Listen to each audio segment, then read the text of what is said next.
Muchísimas gracias, Ian. Vamos a saludar a Fernando Hurtado, el presidente de la CAINCO, nos acompaña. Bienvenido al Mañanero, un placer tenerlo con nosotros. Gracias, Desiree. Gracias por la invitación. No, gracias por aceptar, y vamos a hablar sobre el planteamiento que se ha dado a conocer del gobierno y partes involucradas de un incremento del 0.67% solo en el salario mínimo nacional del 2021. Pero previo a eso, nos encantaría conocer cómo ha estado viviendo el empresariado privado con todas estas medidas determinadas por el gobierno. Hablamos de biotecnología, estamos hablando de exportaciones, estamos hablando de impuestos, y sumado a la situación con el contrabando en nuestro país.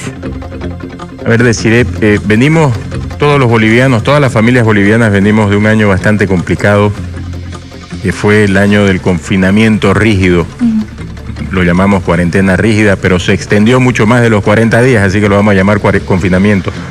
Entonces, eso generó mucha pérdida de patrimonio y de activos en toda la sociedad.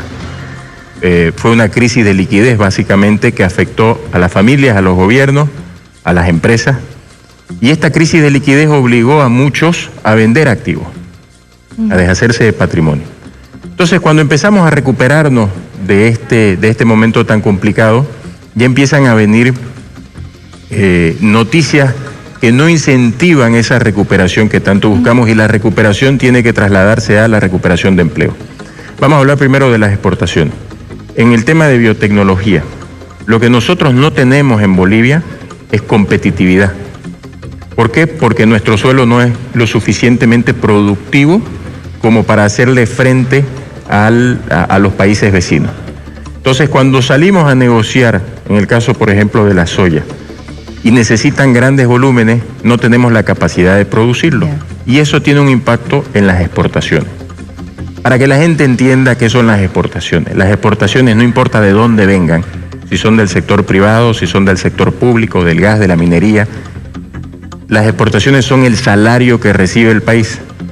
Entonces, si el país no está recibiendo salarios desde hace mucho tiempo, porque ya desde el 2014, 2015, con la depresión de los precios de los hidrocarburos, de los minerales, etcétera, dejó de recibir los salarios que recibía antes, entonces, ¿con qué va a comprar? Entonces ahí empezamos a tener un desbalance comercial, empezamos a tener un desbalance fiscal, porque empieza a haber un déficit cuando se empieza a gastar más de lo que entra. Entonces, lo que nosotros estamos cuestionando acá es por qué, en lugar de incentivar que el país siga recibiendo salarios, que son las exportaciones, lo que se hace es poner un freno en el tema de la biotecnología y también en lo último, que fue el tema de la carne.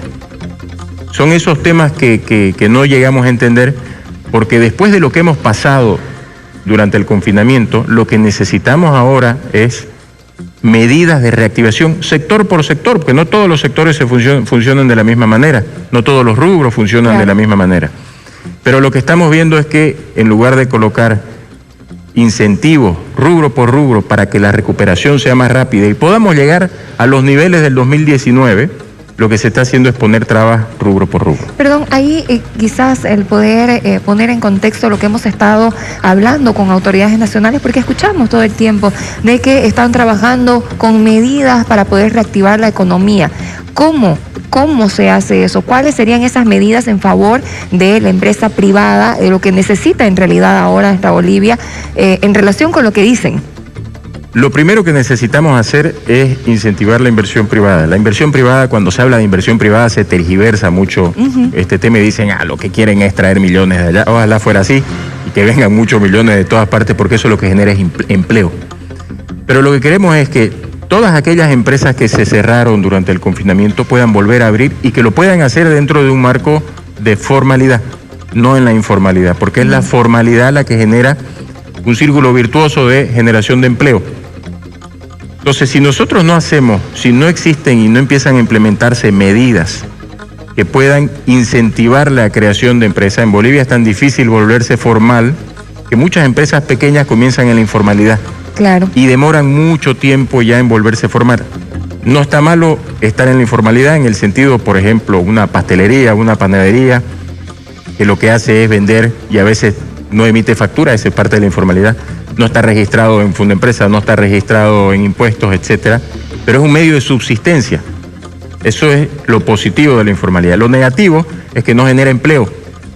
Entonces tenemos un universo de informalidad en Bolivia muy, muy grande.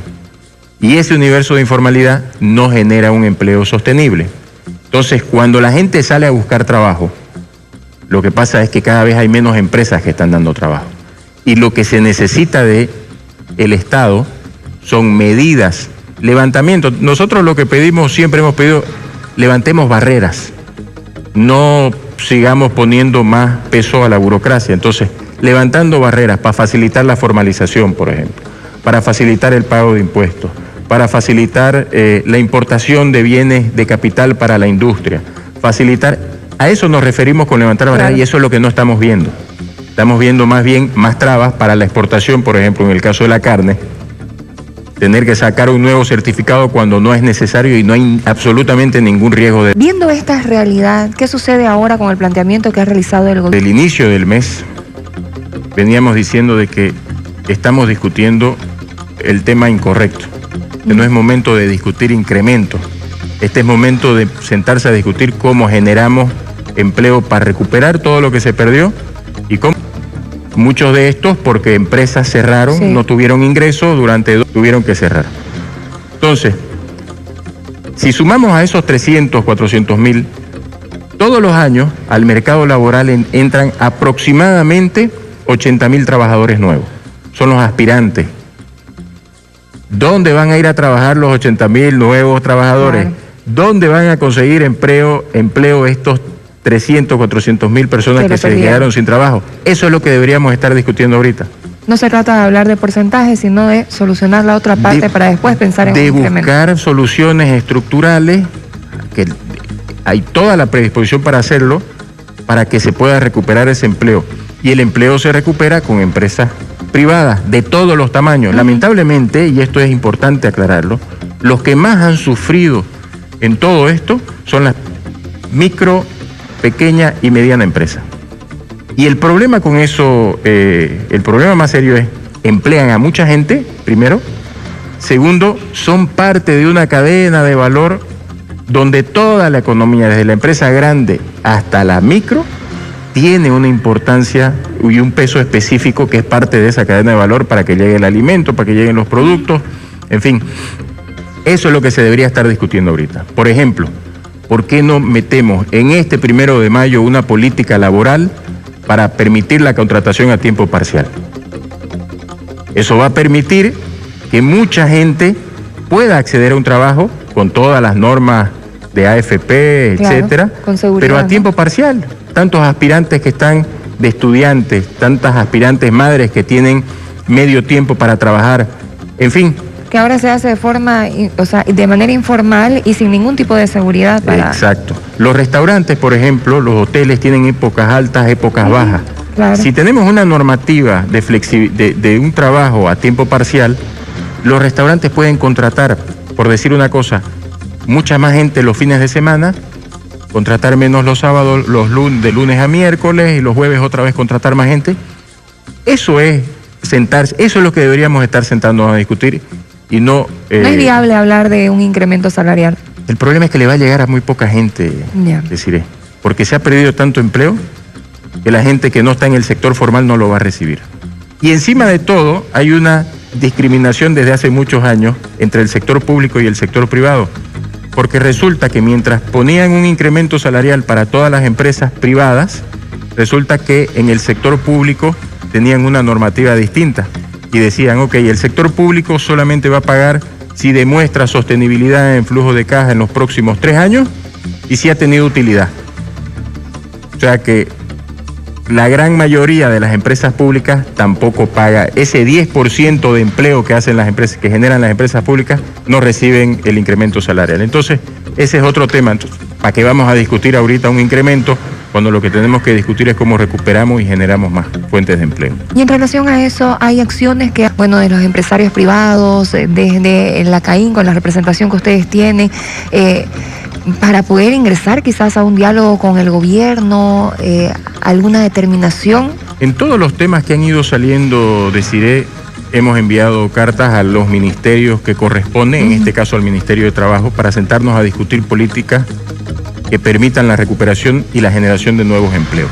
No hemos recibido ninguna respuesta en lo que va de la gestión del gobierno del presidente Arce, aparte de algunas reuniones muy puntuales con presidentes de ciertas instituciones gubernamentales, pero eso es sorprendente, ¿no? Porque cuando deberíamos estar mirando para adelante, a veces vemos que el Estado está mirando el retrovisor a una carretera que ya no existe, porque lo que pasaba hasta el 2019, de aquí para adelante es otra la historia. Estamos en otro contexto, esta es una carretera llena de curvas, y si nos la pasamos mirando el retrovisor, ojalá no nos llevemos alguna curva, porque eso sería grave. Muy bien, le agradecemos por habernos acompañado. Estuvimos conversando con el presidente de la CAINCO, Fernando Hurtado, acerca de la propuesta, este planteamiento de un incremento salarial. Gracias por estar con nosotros.